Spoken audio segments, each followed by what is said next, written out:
কক্সবাজারের চকুরিয়ায় সমাজ সেবা অফিসের আলোচিত সেই দুই কর্মকর্তা আমজাদ হোসেন এবং অফিস সহকারী মমতাজ বেগমকে সাময়িক বরখাস্ত করা হয়েছে। এই দুই কর্মকর্তা এতিমখানার বরাদ্দকৃত 1,92,000 টাকা পেতে 80,000 টাকা ঘুষ দাবি করেন।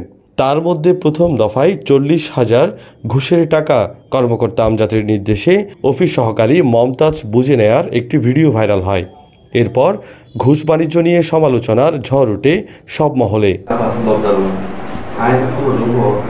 এদিকে স্থানীয়রা বলেন, সরকারের সফলতাকে প্রশ্নবিদ্ধ করতে কিছু দুর্নীতিবাজ কর্মকর্তা এই কাজে জড়িত।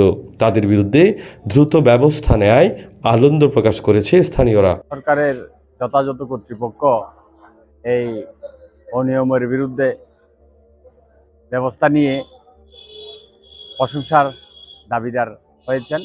কারণ সরকার যে চাচ্ছে সাধারণ মানুষ তাদের ন্যায্য অধিকারটুকু পাক, সেবা পাক। এই ধরনের ভাতা কেন্দ্রিক অবস্থানে চেয়ারে বসে সমাজ সেবার মতো জায়গায় বসে এই ধরনের কাজ করে আমাদেরকে লজ্জিত করেছে।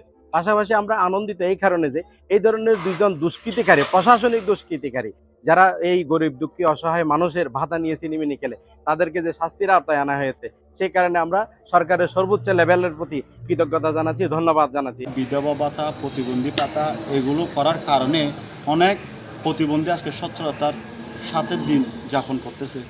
এখানে আমরা সচরাচর দেখতে পাচ্ছি, এখানে প্রতিদিন অফিসে অনেকে আসে, কারো টাকা তোলার জন্য আসে, ফিঙ্গার দেওয়ার জন্য আসে, অনেকে অফিসের হয়রানি হয়।